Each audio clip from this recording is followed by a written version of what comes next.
Praise the lord. 4వ కీర్తన 7వ వచనం. వారి ధాన్య ద్రాక్షారసములు విస్తరించిన నాటి సంతోషం కంటే అధికమైన సంతోషం నీవు నా హృదయంలో పుట్టించితివి. సంతోషంగా ఉండడం అంటే మనందరికి ఇష్టం కదా. విచారంగా, దుఃఖంతో, కన్నీటితో, నిరాశ నిస్పృహలతో, బాధతో గడపాలని ఎవరు కోరుకోరు. ఉన్నంతలో సంతోషంగా ఉండాలి, సమాధానంగా ఉండాలి, బ్రతికిన కొద్ది రోజులైనా ఆనందంగా బ్రతకాలని కోరుకుంటాం.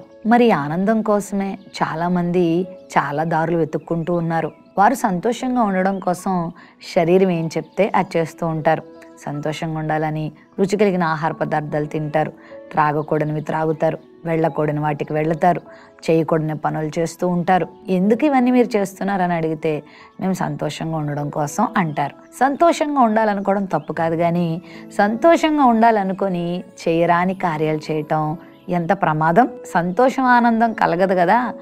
దేవుడు మనకిస్తున్నటువంటి ఆనందాన్ని, సంతోషాన్ని, సమాధానాన్ని మనం చేసే కార్యాల ద్వారా కోల్పోతూ ఉంటాం. సంతోషంగా ఉండాలని బాగా త్రాగుతారు చాలామంది.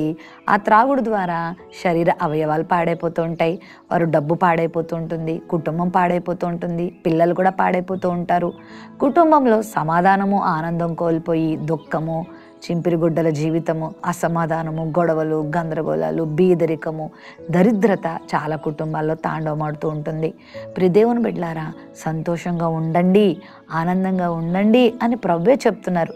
మరి ఆ సంతోషాన్ని ఇవ్వడానికే యేసుక్రీస్తు లోకానికి దిగి వచ్చారు.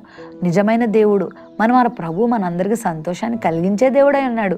అదే మాట ఇక్కడ భక్తుడు అంటున్నాడు, వారి ధాన్య ద్రాక్షారసములు విస్తరించిన నాటి సంతోషం కంటే నీవు నాకు అధికమైన సంతోషాన్ని పుట్టించావు. ఈ లోకంలో నీకు ఎన్నున్నా దేవుడు సంతోషం ఇవ్వకపోతే అవన్నీ వ్యర్థమే. చాలామంది డబ్బును బట్టి, వాళ్ళకున్న విద్యా జ్ఞానాన్ని బట్టి, వాళ్ళకున్న అందచందాలను బట్టి, వాళ్ళకున్న బంగారాన్ని బట్టి, వెండిని బట్టి, మేడమిద్దలను బట్టి, కారులను బట్టి, వస్తు వాహనాలను బట్టి సంతోషంగా ఉందామని వాటిని సంపాదించుకునే ప్రయత్నాలు చేస్తూ ఉంటారు.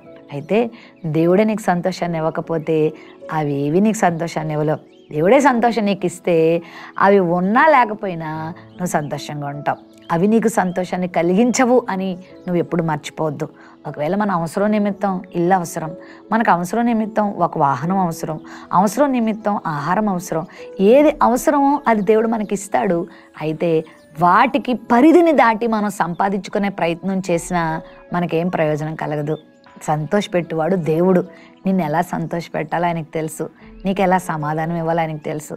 ఈ ఉదయకాల సమయంలో సంతోషం కోసం, సమాధానం కోసం, ఆనందం కోసం, సంతృప్తి కోసం పరితపిస్తున్నావా? అయితే నీ ప్రభు గొప్ప విశ్రాంతిని నీ కొరకు సిద్ధపరిచాడు, గొప్ప ఆనందాన్ని నీ కొరకు సిద్ధపరిచాడు, గొప్ప సమాధానం దేవుడు నీకు సిద్ధపరిచాడు.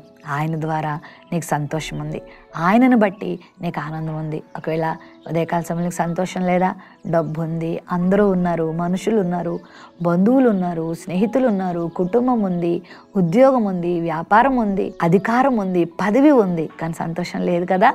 ఏదో తెలియని బాధ, ఏదో తెలియని దుఃఖము, ఏదో తెలియని భయము, ఏదో తెలియని ఆందోళన నిన్ను పట్టి పీడిస్తున్నాయి కదా.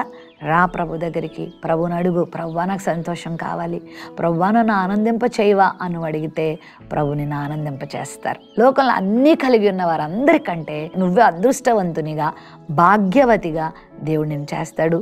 సంతోషాన్ని, సమాధానాన్ని నీకు అందిస్తాడు. ఈ లోకంలో ఉన్న వాటన్నిటికంటే, ఉన్న వారందరికంటే నిన్నే దేవుడు ధన్యునిగా చేస్తాడు. ప్రేమ కలిగిన మా తండ్రి నీకు వందనాలు. లోకంలో ఉన్నవారు లోకంలో ఉన్న వాటిని బట్టి సంతోషాన్ని వెతుక్కుంటున్నారేమో, కానీ నీ బిడ్డలకు నువ్వు సంతోషాన్ని పుట్టించే దేవుడు అన్నావు. ఈ లోకంలో ఉన్నవి ఏవి కూడా ఆ సంతోషాన్ని మాకు ఇవ్వవు ప్రవ్వా, ఇవ్వలేవు ప్రవ్వా, నీవు మాత్రమే ఇవ్వగలవు. నీ బిడ్డలకు గొప్ప సంతోషం, సమాధానం, సంతృప్తి, ఆనందాన్ని ప్రసాదించమని యేసు నామమున అడుగుచున్నాం తండ్రి. ఆమేన్.